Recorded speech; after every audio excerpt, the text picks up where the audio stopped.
Bienvenidos a nuestra emisión del mediodía de Noticias Caracol, Primero Noticias, para que usted siga bien informado. Tenemos detalles de la suspensión de operaciones militares en 4 municipios del Meta para permitir el traslado de jefes guerrilleros a Cuba, el video de un asalto a un establecimiento comercial en Barranquilla y también el homicidio de un joven en el sur de Bogotá por un posible caso de racismo que marcan la agenda informativa.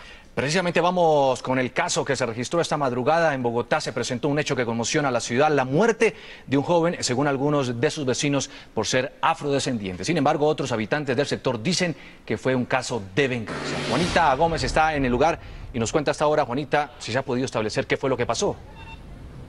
Hola Juan Diego, buenas tardes. Pues sigue siendo materia de investigación, pero vamos a recordar rápidamente de qué se trata. Es un joven albañil de 25 años, Jimmy Navas, quien recibió ayer una puñalada en la noche, la recibió justo en el pecho y falleció inmediatamente. La comunidad acá del sector, la comunidad afrodescendiente, asegura que se trató de un problema de racismo que venía con uno de los vecinos de la casa donde vivía Jimmy. La historia la registró El Ojo de la Noche. En el barrio Claret, ubicado en el sur de Bogotá, la muerte de un afrocolombiano provocó la ira de la comunidad. Por ser negro lo mataron. Según la información recopilada por la Fiscalía, un habitante del sector que al parecer no está de acuerdo con la presencia de los afrocolombianos en el sector, apuñaló al joven de 25 años, quien transitaba por la transversal 27 con calle 44 Sur. Y salió el cucho de la casa del Bravo. Y entonces se puso a discutir con el muerto. Y ahí se cogieron a cuchillo y tal, y entonces el cucho pues tenía un cuchillo más grande y al pelado se le acercó también a Ale, ¿no? Y el cucho llegó de uno y le metió la puñalada. Dicen los testigos que tan pronto el hombre apuñaló a Jimmy Navas de 25 años y ante el acoso de decenas de personas que pretendían lincharlo, pasó la calle y se entregó a los policías del calle El Claret. Un pelado de menos de 25 años, por estar arrimado a una ventana, sale el dueño de la casa y le dice: quítate de mi ventana porque no gusto de negro. Cuando vio, ya lo había apuñaleado con un cuchillo de cocina. Con una herida en el pecho, fue remitido de urgencia hasta la clínica El Carmen, donde a las 10 de la noche falleció. Lo trajimos vivo, por favor, denos traslado. No les dio la gana y a la hora nos dijeron ya está muerto. Luego de conocer la noticia de la muerte de Jimmy, algunas personas con piedras destruyeron las ventanas y la puerta principal de la casa del supuesto agresor. A raíz del crimen, la comunidad denunció abusos de los habitantes del barrio y todo por el color de su piel. Ya varios compañeros han tenido problemas porque el cucho es racista, ¿sí me entiende? Él dice que a él no le gustan los negros. No le arriendan a negro, con niño peor. El supuesto asesino fue puesto a disposición de la Fiscalía.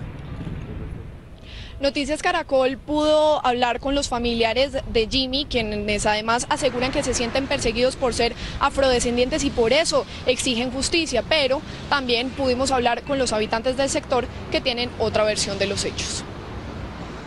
La hermana del joven muerto asegura que los problemas con el hombre que supuestamente agredió a Jimmy Navas venían de tiempo atrás. Porque ni la niña, porque el otro día nos correteó con la niña. El señor se mió ahí en la peluquería. No sé por qué el señor puñaló a mi hermano, pero vea, Dios mío, vea, esto no se queda así. Él tiene que pagar el crimen de mi hermano. Los vecinos del barrio Claret, sin embargo, tienen otra versión de la historia. Acá en el sector ni en el barrio hay problemas de racismo. Lo que hubo fue una pelea entre dos personas que tenían un conflicto desde tiempo atrás.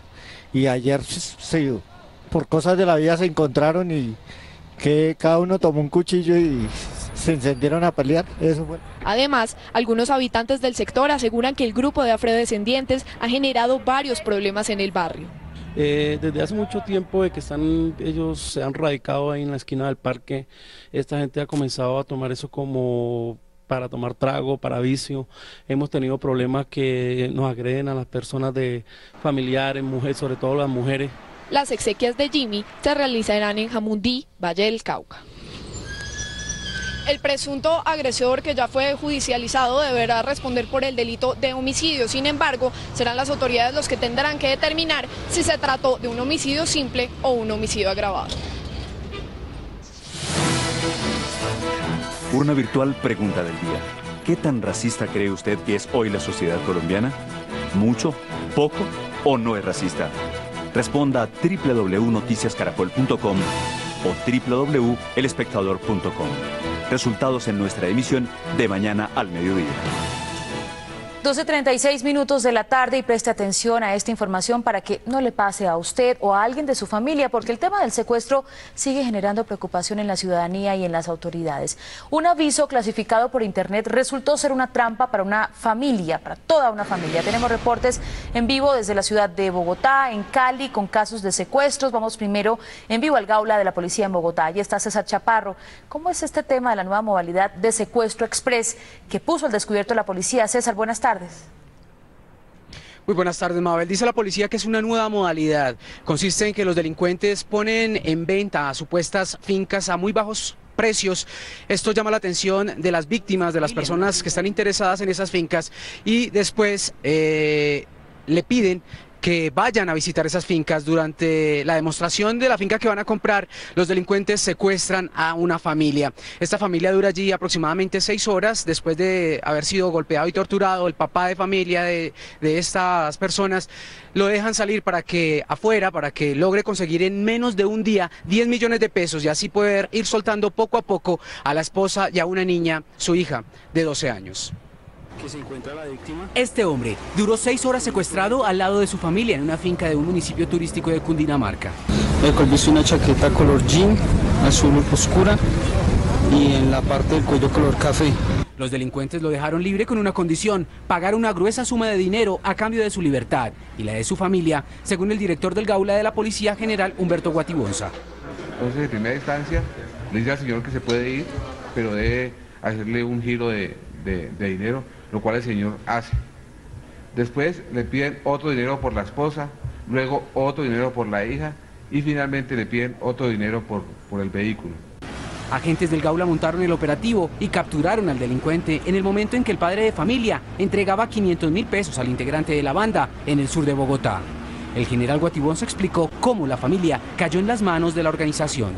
Ellos dicen que son dueños de una finca, que está en la finca, que la vende muy barata, o la puede intercambiar por una casa o algún otro bien, pero que le van a dar muy buenas facilidades de pago. Entonces la persona cree que es un negocio que puede ser muy bueno para él y finalmente decide a la finca y allá los delincuentes poderlos secuestrar y hacer la exigencia económica. Bien, en este caso empezaron a pedir 10 millones de pesos por cada persona. Agregó que los operativos continuarán hasta capturar a los otros 4 secuestradores. La policía ha hecho importantes recomendaciones en el tema cuando usted va a adquirir algún tipo de propiedad o bien inmueble. Dice la policía que debe verificar muy bien la empresa a la que usted le va a comprar ese bien para no resultar o estafado o secuestrado. César Chaparro Pinzón, Noticias Caracol. Muchas gracias a César Chaparro. Y a propósito de casos de secuestro, un final fiel estuvo el plagio de una niña de 5 años ocurrido en Cali el pasado jueves. El Gaula de la Policía logró rescatarla y devolverla sana y salva a sus padres. Vamos a ir en vivo con Eduardo Manzano para ampliar esta información. ¿Cómo fue el secuestro, Eduardo, y qué dicen las autoridades? Juan Diego, buenas tardes. El secuestro se presentó en un colegio del distrito de Agua Blanca. Una mujer engañó a la profesora haciéndole creer que había sido enviada por la mamá para llevarse a la pequeña.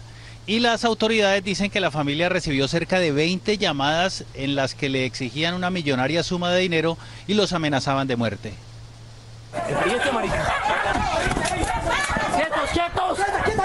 Sorpresivamente, después de un arduo trabajo de seguimiento por 3 días, el Gaula de la Policía rescató en una vivienda de Siloé, al occidente de Cali, a la niña de 5 años que había sido secuestrada con engaños. En el sitio, la policía capturó a 2 mujeres y un hombre que resultó ser desmovilizado de las FARC en Nariño. Esta mujer de blusa amarilla fue la encargada de secuestrar a la menor en un colegio del oriente de Cali. La mujer llegó con un teléfono en la mano al centro educativo, donde supuestamente le decía que tenía a la profesora, que tenía a la mamá en la línea, que hablara con ella para que dejaran salir a la menor a una cita médica. La mamá de la pequeña recordó los angustiosos momentos que vivió. Yo voy a recoger la niña, faltando 10 para las 12, la profesora me dice, no, la niña ya hace rato la recogieron. Y yo, no, pero ¿cómo? ¿Quién? Descríbame la persona, me la escribió y no, yo le dije, no, en ningún momento yo la mandé a recoger. Lo primero que hizo fue avisar a la policía, que de inmediato inició la investigación, en la que interceptó cerca de 20 llamadas telefónicas en las que exigían una millonaria suma. Podemos determinar que la exigencia de 50 millones iba ligada a un CDT que tienen ellos de muchos años de ahorro para comprar una casa. Las autoridades establecieron que los delincuentes planeaban asesinar a la pequeña, así los padres pagaran el dinero. Lo que explica la policía es que los delincuentes pensaban asesinar a la pequeña porque este hombre, que era desmovilizado de las FARC, durante su proceso de reinserción estuvo viviendo en la misma casa en la que habitan los padres de la niña con la menor. Entonces lo que querían era evitar que los identificara posteriormente porque ella ya los conocía. En Cali, Eduardo Manzano, Noticias Caracol. Gracias, Eduardo. Buena tarde. Y a la 1, son las 12:41 del día. A la 1 de la tarde esperen la historia de un taxista que fue enviado a la cárcel señalado de abusar de una pasajera. A la 1 de la tarde. Ahora vamos a ir en vivo al aeropuerto Vanguardia en Villavicencio porque avanza en los Llanos Orientales la operación de traslado de 2 miembros de las FARC que viajarían en las próximas horas a La Habana, Cuba, para integrarse al equipo negociador de la guerrilla. En vivo, Eduard García nos cuenta cuál es la situación en ese momento. Buenas tardes. Juan Diego, buenas tardes. En estas imágenes podemos observar los 2 helicópteros que habrían trasladado a los 2 comandantes guerrilleros. Estos helicópteros, identificados con los logos de la Cruz Roja Internacional, habrían aterrizado en el aeropuerto de San José del Guaviare. De manera extraoficial se ha conocido, o al parecer podrían ser, o se tratarían de 2 nombres, de Gentil Duarte y de Carlos Antonio Lozada. Serían los 2 comandantes guerrilleros que irían a La Habana, Cuba, a unirse a los diálogos de paz con el gobierno colombiano. Recordemos que la matrícula, o se pudo saber que la matrícula del avión en donde se van a desplazar es la HK 4756 y habría salido aproximadamente hace unos 20 minutos desde el aeropuerto de San José del Guaviare. Esa es la información que conocemos desde aquí del aeropuerto de Vanguardia en Villavicencio. Eduard García, Noticias Caracol. 12:43 de la tarde, pues a propósito, el presidente Álvaro Uribe volvió a abrir el debate precisamente por dar a conocer aparentemente en su cuenta de Twitter las coordenadas de todo este operativo. En minutos vamos a tener todo el reporte acerca de este hecho y las reacciones que han generado. Mañana tenemos una movilización en el país, especialmente en la capital de nuestro país. La búsqueda de las salidas negociadas al conflicto armado, que lleva más de medio siglo, hará que miles de personas salgan este martes a las calles de Colombia. En la marcha por la paz de este 9 de abril, la movilización busca respaldar el proceso que adelantan el gobierno y la guerrilla de las FARC en La Habana, Cuba. El mensaje este martes será claro. Por un mensaje concreto al gobierno y a la insurgencia, no pararse de la mesa hasta establecer un acuerdo que dé una paz duradera y estable con cambios y transformaciones sociales. Se espera la presencia de colombianos de todo el país pidiendo la paz, entre ellos 30.000 personas de las llamadas reservas campesinas provenientes de 50 regiones. Ese mismo día vamos a seguir exigiendo que se nos escuche directamente en la mesa de conversaciones ante la eventualidad de acuerdos en materia de zonas de reserva campesina. No somos repúblicas independientes, por lo contrario, de lo que se trata con esta figura es de articular esos territorios históricamente desatendidos al desarrollo integral del país. Gobierno, fuerzas militares, movimientos sociales, entre ellos Marcha Patriótica, gremios, políticos y colombianos que reclaman paz, saldrán de los siguientes puntos en Bogotá: el Centro de Memoria Histórica, el Parque Nacional, el Parque Olaya, la calle 72 y el Supercade de la calle 26 con carrera 30. El lugar de concentración será la Plaza de Bolívar. La crítica situación en la atención de los pacientes que requieren el servicio de urgencias en Bogotá llevó al secretario de Salud de la ciudad a realizar acciones. Hoy visitó el Hospital Santa Clara en el sur de la ciudad para autorizar personalmente traslados y procedimientos. Pero hasta el momento no hay disponibilidad de camas. Paciente que aún continúa en trámite de remisión. Te recomiendo porque es que ese paciente viene siendo manejado desde el día 4 de marzo con ustedes. Respuestas como estas son las que a diario se escuchan en los hospitales cuando piden a la CPS autorizaciones para exámenes y procedimientos. Esa situación llevó al secretario distrital Guillermo Alfonso Jaramillo a intervenir a favor de los pacientes. Que me demanden por haberme pasado por encima de las EPS, pero no nos queda más alternativa. Nosotros no podemos seguir aquí esperando a que las EPS no nos den las autorizaciones para poder atender adecuadamente a los pacientes. Hecho que agradecen quienes viven en carne propia el drama de estar enfermos y hacinados en los servicios de urgencias, como Germán Ordóñez, quien presenta un problema pulmonar, y Claudia Gómez, que acompaña a su tío mientras le definen qué es lo que tiene. Ha mejorado la atención del hospital, sí, o sea, las clínicas, los medicamentos, el trato y toda esa vaina, para lo que como había llegado yo. Uno como usuario ve que las personas están interesadas en el bienestar de las personas, que uno no está solo. Mientras tanto, la polémica entre distrito y gobierno nacional por el manejo de la salud continúa. El ministro Alejandro Gaviria reiteró que no es posible entregar aún el régimen subsidiado a los entes territoriales, una de las soluciones propuestas por el secretario de Salud de Bogotá, quien insiste que el fin lo justifica. Que deje de gobernar desde el piso 23, que se venga acá y mire cuál es la verdadera realidad de lo que nosotros estamos afrontando. De acuerdo con la Secretaría de Salud, las EPS que más tardan en aprobar autorizaciones son Caprecom, Humana Vivir y Sol Salud. En Bogotá, Paola Bermúdez López, Noticias Caracol. Y las imprudencias en las vías siguen cobrando vidas en el país y en Bogotá. Un peatón que no utilizó un puente peatonal en el sur de la ciudad de Bogotá fue arrollado por un conductor de un taxi. El hombre murió por el fuerte impacto. El taxista huyó del lugar y una hora más tarde fue capturado. La historia la registró nuestro Ojo de la Noche, Eduard Porras. Tensión en una importante vía del suroccidente de Bogotá. Un vendedor informal que se dirigía para su casa intentó atravesar la avenida Boyacá por debajo del puente peatonal de la 1 de Mayo. Un vehículo lo golpeó dejándolo gravemente herido sobre el carril rápido. Los médicos y policías que llegaron al sitio trataron de reanimarlo durante 20 minutos, pero debido al fuerte impacto falleció. Mientras las autoridades acordonaban la zona, otros policías de la localidad de Ciudad Bolívar llegaron hasta este parqueadero donde, según un informante, estaba el vehículo tipo taxi que causó la muerte del peatón. ¿Qué le dijo el conductor? No, pues que el carro lo había golpeado una moto. Tratando de esconder su carro, se fue a descansar sin pensar que la policía llegaría hasta su casa a retenerlo. ¿Y el taxista después ya le confesó a usted? No. ¿Qué le dijo? Que se le ha atravesado un muchacho por debajo del puente de la Boyacá y que lo había levantado y él pues de los nervios pues había arrancado. El taxista fue trasladado a la URI de Kennedy para que explique el por qué atropelló al hombre y huyó del sitio. Ahora vamos a Medellín, Antioquia, escenario de una gigantesca concentración de comunidades indígenas que exigen ser incluidas en las mesas de diálogo entre el gobierno y las FARC. Diana Pérez precisamente nos cuenta cómo han transcurrido estas protestas, estas marchas, Diana, y por qué piden ellos ser incluidos justamente en la mesa de diálogos.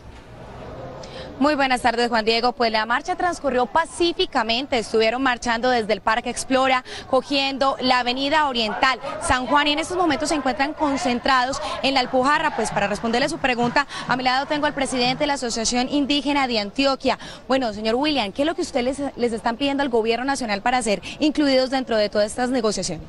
Nosotros estamos pidiendo al gobierno nacional que nos tenga en cuenta en la mesa de paz o en la comisión, con nuestra propia propuesta, con una agenda propuesta que hemos construido sobre los pueblos indígenas, cómo queremos la paz, ¿cierto? Pero en estos momentos no tienen en cuenta hasta el momento. Entonces por eso hemos construido una agenda propia de nosotros que incluya que queremos participar como una población civil, como pueblos indígenas a nivel nacional. Señor William, ustedes están hablando acerca de la minería ilegal. ¿Qué es lo que ustedes le están pidiendo al gobierno nacional? ¿Les están quitando también sus tierras? Nosotros sabemos que estamos contra las multinacionales en los pueblos indígenas y el tema de la minería. Estamos diciendo que las consultas previas con las comunidades indígenas, ¿sí? Porque en estos momentos no están consultando nada a las comunidades indígenas. Entonces por esa razón estamos pidiendo consultar a las comunidades indígenas, no aprovechar de los territorios indígenas y también respeto de los territorios indígenas. Respeto, sí. Mañana la grande marcha que hay en todo el país, pero ustedes ¿por qué no se unieron a esa marcha y decidieron más bien adelantarla para hoy? Lo que pasa es que es una propuesta de paz de los pueblos indígenas a nivel nacional. Nosotros sabemos que hay otras marchas de otros sectores sociales, también los solidarizamos, pero aquí también hay una autonomía, hay una diferencia como cultura, como pensamientos de indígenas. Por eso este movimiento indígena hace su propia marcha y también propone una propuesta clara de propuesta de paz del movimiento indígena. Bueno, muchísimas gracias, señor William. Pues aquí hay 28 delegaciones de todo el país, acá hay gente del Valle del Cauca, hay personas de Montería, de Chocó, y están esas 1.500 aproximadamente personas, están aquí esperando a que salgan los gobernantes de Antioquia y de Medellín para entregar su pliego de peticiones. Esta es la información que tenemos desde la capital de Antioquia. Diana Pérez, Noticias Caracol. Muchas gracias, Diana. Buena tarde. Un viacrucis viven los habitantes del municipio de Tenerife, Magdalena, por falta de vías de comunicación. La obra, que es responsabilidad del Invías, tiene condenados a los habitantes a vivir una tragedia por el aislamiento. Y Carlos Cataño ha seguido de cerca toda esta historia. ¿Qué fue lo que encontró, Carlos? Muy buenas tardes, Mabel. Lo que encontramos fue un padecimiento integral, una emergencia que están viviendo los habitantes de Tenerife como consecuencia de la falta de vías. No solo hay problemas de movilidad, sino también problemas económicos, problemas de salud e incluso graves problemas ambientales. Esta es la tragedia diaria que deben vivir los habitantes de esa zona del sur del Magdalena. Para llegar a Tenerife es necesario cruzar caminos, trochas, caños y pastizales, porque hace 2 años el río Magdalena destruyó la vía más importante del municipio. Esta es una vía nacional que corresponde a Invías, está afectando a más de 45.000 familias. De la antigua carretera sobreviven unos cuantos puentes que poco a poco devora la vegetación. No, una estructura en el aire porque la corriente hasta las bases socavó, entonces no hay por dónde trabajar y mire la profundidad de los huecos que no hay forma de rellenarlos. Además de los desplazamientos a pie, a lomo de animal, en moto o tractor, los viajeros tienen que pagar una especie de peaje a los hacendados para utilizar sus predios como ruta. En burro, en tractor, en lo que moto. Y hay veces que también a la vía hay mucho barro. Quienes llevan la peor parte de esta odisea son los enfermos. Cuando alcanzan a llegar al municipio, ya los pacientes ya vienen prácticamente muertos. La fuerza muscular se convierte en ambulancia, pero este recurso extremo ya cobró una dolorosa cuota de sacrificio. Pues nosotros manejamos una cifra de 3 niños muertos porque no se alcanza a llegar con tiempo al hospital. Visitas de inspección, proyectos de rehabilitación, 2 visitas presidenciales y todo tipo de promesas de ayuda reciben los afectados, pero nada positivo se materializa.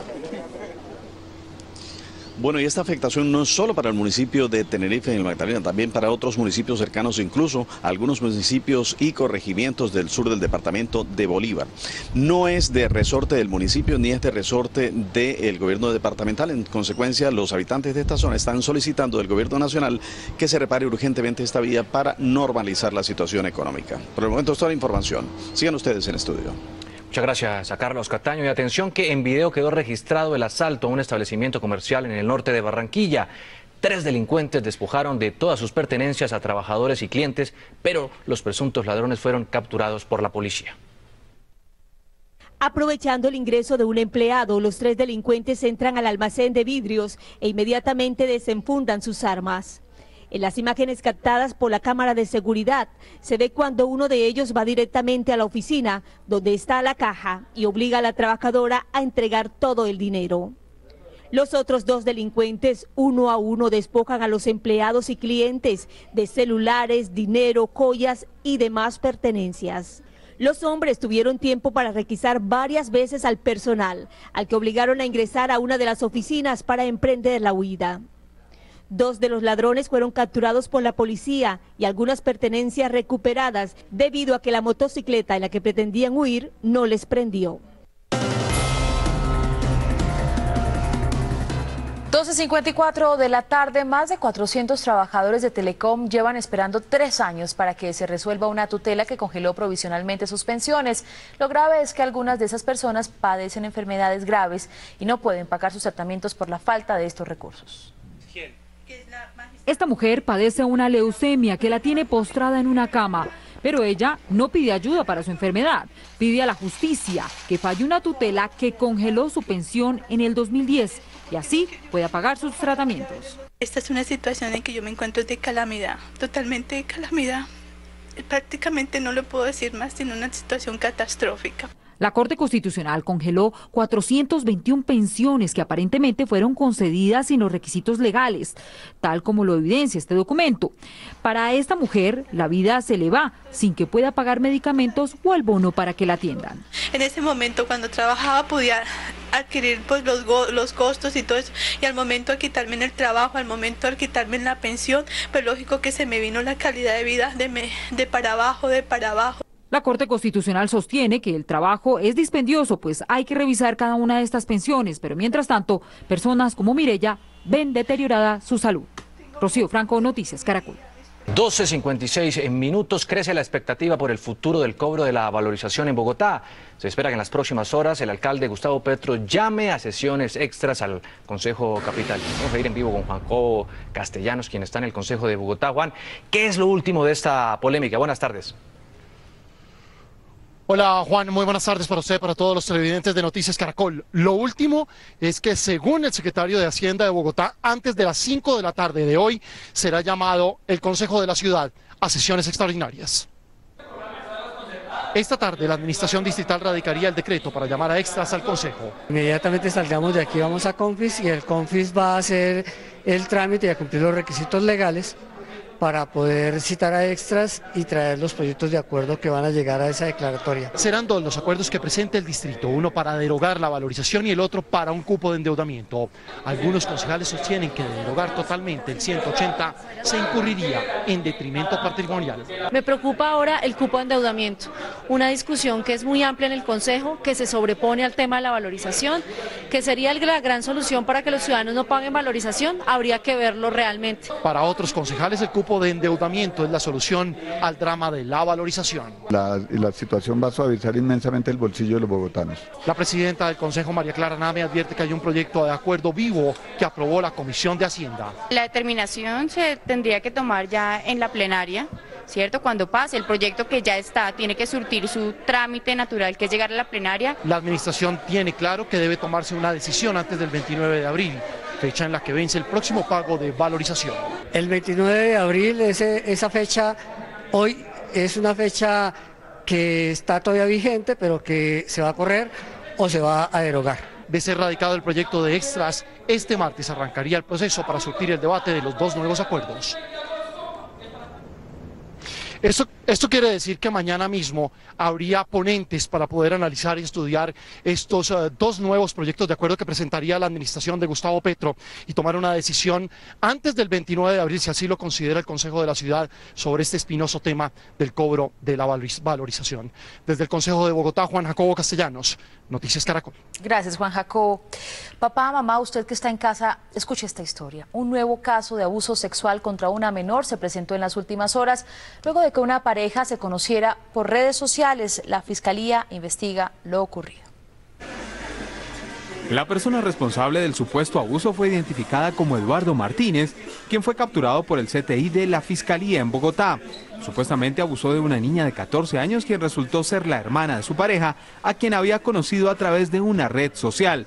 Al parecer el delito venía ocurriendo desde hace un año. La persona que fue capturada a través de actos urgentes para impedir que continuara siendo la niña abusada en la situación que conocimos, era el compañero permanente de la hermana de la víctima. La persona detenida, según la Fiscalía, tenía antecedentes similares, incluso con miembros de su propia familia. Tiene denuncias varias, toda vez que llevó comportamientos similares en las personas de sus sobrinos menores de edad.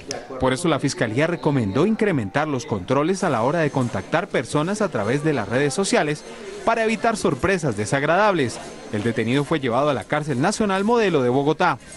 Es la 1 de la tarde. A la cárcel fue enviado un taxista que habría abusado sexualmente de una pasajera en Bogotá. La víctima había tomado el servicio en la calle y alcanzó a enviar un mensaje desde su celular a sus amigos para informar sobre las placas del vehículo. Un juez de Bogotá envió a la cárcel a este hombre que se desempeña como taxista porque habría violado a una joven que tomó el servicio para llegar segura y con rapidez a su casa. Se trata de Jorge Alejandro Cortés, un taxista que es señalado por la Fiscalía de haber abusado sexualmente de una menor de 18 años el pasado 1 de diciembre en el norte de Bogotá. La fiscal del caso afirmó durante la audiencia que luego de que la joven tomara el taxi, el hombre la amenazó con un cuchillo y la violó. El imputado recibe una navaja, al parecer automática, con la cual da intimidad para la satisfacción de esas apetencias sexuales. Sin embargo, la víctima alcanzó a enviar un mensaje desde su celular informando a sus amigos las placas del vehículo que había abordado. Esto sirvió para ubicar al presunto responsable. La Fiscalía presentó ante el juez los antecedentes penales del conductor, quien estuvo preso por otro delito, y reveló varias pruebas en su contra. El propietario de la empresa de taxis reconoció que el conductor manejaba el vehículo en el cual sucedieron los hechos. El sindicado, por su parte, no aceptó los cargos y se declaró inocente. Julián Ríos, Noticias Caracol. El ministro de Defensa ordenó investigar a toda la línea de mando del Ejército por la filtración de la información sobre la suspensión de operaciones militares para facilitar la salida de guerrilleros hacia La Habana. La investigación se pidió a propósito de los mensajes en Twitter que envió el expresidente Álvaro Uribe revelando la orden. Al finalizar el domingo, el expresidente Álvaro Uribe publicó este trino en el que advertía la suspensión de operaciones militares. ¿Será cierto? Esto es lo que acaba de difundir el jefe de operaciones del Ejército. Buenas tardes. Mensaje de GOP. El supuesto mensaje daba todos los detalles de la orden presidencial. Lanza, acaba de llegar esta orden del Comando General de las Fuerzas Militares para suspender operaciones en coordenadas. Corresponde a áreas generales de Guayabero, La Macarena, Vista Hermosa, Mesetas y La Uribe. Suspensión a partir del día domingo 7 de abril. Esta filtración es grave para el ministro de Defensa Juan Carlos Pinzón, por eso ordenó investigar a quien filtró. Porque no está bien en ningún caso que miembros de las fuerzas militares o la policía filtren, revelen información de carácter confidencial sensible para la seguridad nacional. Uribe, quien en el trino dijo que el mensaje venía del jefe de operaciones del Ejército, hoy cambió su versión. ¿Sabe quién lo confirmó? Una persona allegada al Partido Comunista de Colombia, sumamente cercana al proceso de paz. Los oficiales involucrados en esta investigación podrían ser juzgados por la justicia penal militar. El mensaje del expresidente Uribe generó el rechazo de varios congresistas que lo calificaron como algo muy delicado. Para algunos el trino tiene fines políticos, pero otros, como el vicepresidente Francisco Santos, defendieron al exmandatario.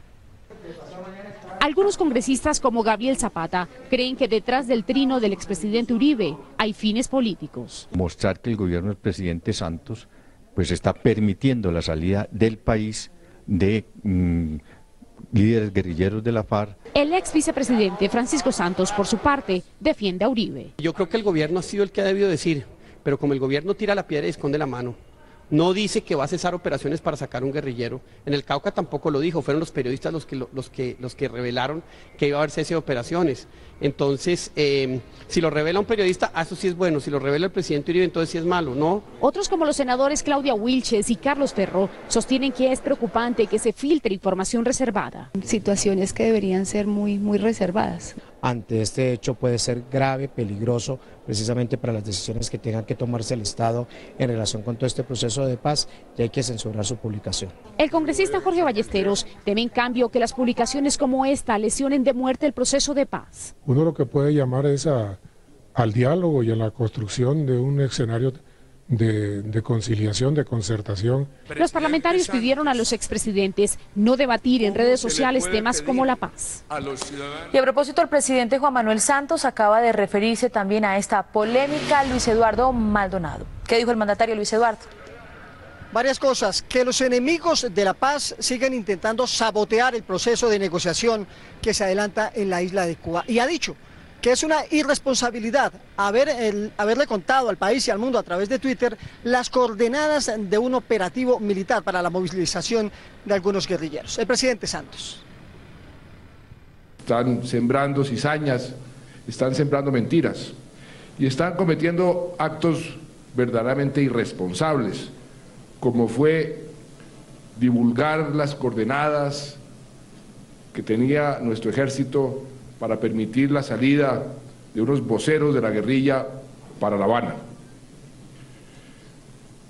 Esa operación ya se dio esta mañana, sin ningún problema afortunadamente, pero el solo hecho de tratar de sabotear y de poner en peligro la vida de esas personas es un acto de inmensa irresponsabilidad. Ha señalado el presidente que a pesar de estas situaciones, de los ataques al proceso de paz y de todas las formas que se está criticando para dañarlo, pues el proceso de paz está avanzando satisfactoriamente y confía en que pronto habrá resultados positivos. En Bogotá, Luis Eduardo Maldonado, Noticias Caracol.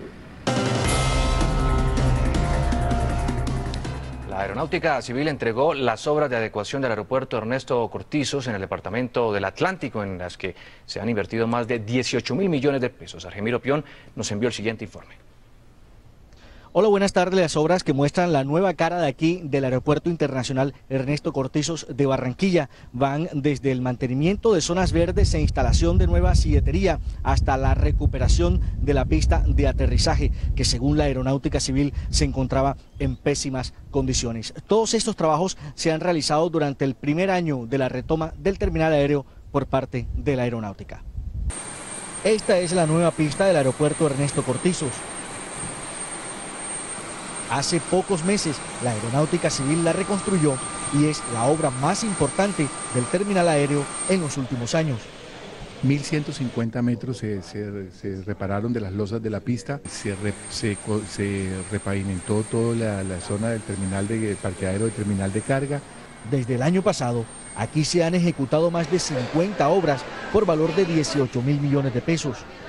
Una reparación del aire acondicionado, se instalaron todas las sillas tándem nuevas en el aeropuerto, se instalaron nuevas pantallas FITS para información de vuelos, de salidas y llegadas de vuelos. Además, la aeronáutica reforzó la seguridad. El año pasado se adquirieron 50 cámaras de seguridad para el Cortizos. Santiago Castro, director nacional de la Aeronáutica Civil, expresó que debido a los cambios en el Ernesto Cortizos han llegado nuevas aerolíneas. Por aquí han desfilado muchas aerolíneas internacionales y muchas aerolíneas nacionales o nuevas, como son las aerolíneas de bajo costo o aerolíneas de gran tradición aquí en Barranquilla. Este año trabajan en el mantenimiento de la torre de control. Según la Aeronáutica Civil, el número de pasajeros se incrementó en los últimos meses en 26%. De 134.000 pasajeros que había en el 2012, se pasó a tener 190.000 en lo que va del año 2013. En Barranquilla, Argemiro Pion, Noticias Caracol. 2 personas muertas y 4 heridas, entre ellas una menor de edad, dejó una serie de atentados ocurridos en las últimas horas en varios sectores de Barrancabermeja, Santander. Según las autoridades, los hechos se presentaron en menos de 3 horas en los barrios Las Playas, El Arenal y El Parnaso en el puerto petrolero. Los heridos fueron trasladados de urgencia a un centro asistencial y según el parte médico ya se encuentran fuera de peligro. Según las autoridades, los atentados se podrían atribuir a vendetas entre grupos delincuenciales. La policía de Popayán capturó a una persona en condición de discapacidad que transportaba municiones de diferente calibre en su silla de ruedas. A Cristian David Criollo, de 19 años de edad, la policía le hacía seguimiento desde hace varios meses. Información de la red de cooperantes indicaba que el hombre utilizaba su condición para transportar alucinógenos, armas y munición en su silla de ruedas. Al ser requerido por las autoridades, se le encontraron más de 100 cartuchos para fusil. Un juez de control de garantías le dictó medida de aseguramiento en la penitenciaría de mediana seguridad San Isidro de esta capital por el delito de porte ilegal de elementos de uso privativo de las fuerzas militares. Un total de 185 de las llamadas máquinas tragamonedas fueron incautadas por la Policía Metropolitana de Medellín en operativos realizados en contra de las rentas ilegales de las bandas delincuenciales. Según la información oficial, con los equipos de juegos de azar se evadía el pago de impuestos y servía como fuente de financiación de actividades criminales en el centro, occidente y noreste de Medellín. Según el comandante de la Policía Metropolitana de Medellín, las máquinas además servían para involucrar a menores de 18 años en actividades ilícitas. Las usan en las tiendas con el ánimo de inducir a la ludopatía a los menores de edad. Una vez estos chicos son adultos, son adictos al tema del juego, entonces terminan ofreciéndoles la posibilidad de que se vinculen a actividades criminales con los combos delincuenciales. Comenzó hoy la semana de las víctimas en Colombia y en Soacha, al sur de Bogotá, a donde han llegado miles de desplazados, se reunieron hoy varias víctimas de la violencia con autoridades nacionales e internacionales de defensa de los derechos humanos, quienes cuestionaron la gestión del Estado. Durante el encuentro se escucharon decenas de casos de violaciones a los derechos humanos, como el de esta víctima de la violencia que llegó desplazada a Altos de Casucá. Yo estoy sufriendo ya actualmente hambre y necesidades hoy con mi mamá, con mi hijo, porque yo por ahí se me presentan cargaditas de arena, de material, a la fuerza mía les voy bajando, me gano ahí lo de la comida. El defensor del pueblo, Jorge Armando Talora, atendió personalmente las quejas y cuestionó la gestión del Estado. Escuchar de ustedes cómo está fallando la aplicación de esa ley en la práctica, cómo el Estado no está llevando esa cobertura, cómo no está reaccionando de manera inmediata. El representante en Colombia de la Alta Comisionada para los Derechos Humanos, Todd Howland, aseguró que la ley de víctimas es la herramienta para garantizar los derechos, pero que no se está cumpliendo. Yo creo hay un gran problema porque mucha gente está diciendo, bueno, ¿y la unidad de víctimas dónde está? Yo creo no es de pregunta es dónde está el Estado. Porque todos los colombianos merecen sus derechos. La zona de Altos de Casucá, en el municipio de Soacha, tiene vigente una alerta temprana de la Defensoría del Pueblo por considerarse inminente el riesgo de alteraciones del orden público ante la presencia de diversos actores armados. En Bogotá, Paola Bermúdez, Noticias Caracol. El suspendido alcalde de Cartagena, Campo Elías Terán Dix, anunció a través de su abogado que renunciará a su cargo por el delicado estado de salud que padece. Entre tanto, la contralora Sandra Morelli dijo en esta ciudad que pese a su dimisión, la investigación en su contra continúa. En medio de la incertidumbre que se vive en Cartagena y que afecta a los ciudadanos de la Heroica, hoy se conoció la renuncia del suspendido alcalde Campo Elías Terán. El cáncer ha regresado con mucha agresividad. Campo Elías está muy mal y hemos tomado la decisión junto a él, junto a su familia, de presentar la renuncia. Líderes cívicos dicen que ya no aguantan más el estado de ingobernabilidad en que se encuentra postrada la ciudad. Este cambio de alcalde, esto ha afectado directamente a la familia porque se ha demorado, se ha atrasado mucho el tema de la solución definitiva. Miles de estudiantes de colegios oficiales como Wilker Santa María han sentido los estragos que produce la falta de un alcalde para tomar decisiones en la contratación de una empresa de aseo. Nos prometieron que hoy cuando viniéramos para acá ya el colegio tenía que estar limpio y no cumplieron. La Contralora General Sandra Morelli dejó claro que la renuncia no incide en las investigaciones que se adelantan en contra de Terán Dix. Frente a la suspensión, pues es necesario verificar una situación fáctica que fue la que ustedes ya conocen, si realmente él estaba en ejercicio de funciones cuando operó la notificación por parte del ministro del Interior. Ahora quedan abiertas las puertas para elegir democráticamente a un nuevo alcalde y retomar el rumbo administrativo de la ciudad. Y atención, padres de familia, un caso de intolerancia entre jóvenes terminó en tragedia en Manizales. Allí un niño de 13 años asesinó a un joven de 18 porque no le pagó una albóndiga que el menor le había vendido. Según testigos, la víctima, un joven de 18 años, consumió alimentos en esta caseta y no los pagó, por lo que fue atacado con un arma blanca por un menor de 13 años que ayudaba en el negocio. Una prima del adolescente que cometió el delito relató lo siguiente. El niño se le acercó y le dijo que se acordaba que no había pagado la albóndiga. El muchacho me peló un cuchillo a mí y me dijo que le pasara el celular y la plata. La joven asegura que ella iba acompañada de 2 niñas y que su primo se defendió. El muchacho empezó a bolearnos puñaladas a las 2 niñas y a mí. El niño la única reacción que tuvo fue coger el cuchillo de la loza y pelárselo al muchacho. Y el muchacho empezó a bolearle puñaladas a él también. El impulso del niño fue defenderse y ahí fue cuando le pegó la puñalada. Según las versiones, la víctima, en el momento que dijo que no pagaba lo que se había comido, arrancó a caminar por esta calle. Solamente había avanzado una cuadra cuando fue alcanzado por el menor que lo apuñaló. Familiares del joven asesinado aseguran que este no era problemático. Trabajador, estudiante, juicioso, buen hijo, buen nieto, buen primo. No sé por qué le hicieron esto, las versiones no es como lo indican, como lo dicen. El menor agresor fue puesto a disposición de la Autoridad de Infancia y Adolescencia. Las leyes colombianas son claras y menor de 14 años tiene que tener la protección del ICBF. En las próximas horas se realizarán las honras fúnebres. Tu bolsillo es una presentación del programa de educación financiera de Asobancaria. Envíe sus preguntas sobre educación financiera a educacionfinanciera@asobancaria.com. Aunque lo ideal en nuestras finanzas es no tener deudas y no estar reportado en las centrales de riesgo, cuando se presenta esta situación surgen muchas preguntas, muchas dudas. Por esta razón hablamos con una experta que nos aclaró algunos mitos sobre este tema. Cuando no tenemos control sobre nuestras deudas, es común que poco a poco nos atrasemos en el cumplimiento de las mismas, algo que tiene consecuencias no solo en nuestra vida financiera, sino también en lo personal. Una de las principales consecuencias es el reporte en las centrales de riesgo que, si no logramos manejar, nos traerá dolores de cabeza. Leonor Sánchez de Asobancaria aclara algunos mitos sobre este tema. Son listas negras y que solamente se reporta la información negativa o la información relativa al incumplimiento de obligaciones. Realmente eso no es así. Las centrales de riesgo tienen también información positiva. Es más, la mayor parte de su información, en un gran porcentaje, es información positiva, que yo permanezco indefinidamente en las bases de datos aunque haya cancelado la obligación. Eso tampoco es así. Sánchez explica los tiempos en que una persona queda reportada a las centrales de riesgo cuando se presenta el incumplimiento con una obligación, pero puntualiza que antes de ser reportado a la persona se le debe avisar. El tiempo para estar reportado es el doble de la mora, y si la mora es superior a 2 años, quedaría reportado por 4 años, contados a partir del momento en que se cancela la obligación. La economista enfatiza que no se tienen en cuenta los montos para realizar el reporte y agrega que a los 20 días de haber sido notificado de la morosidad, usted será reportado.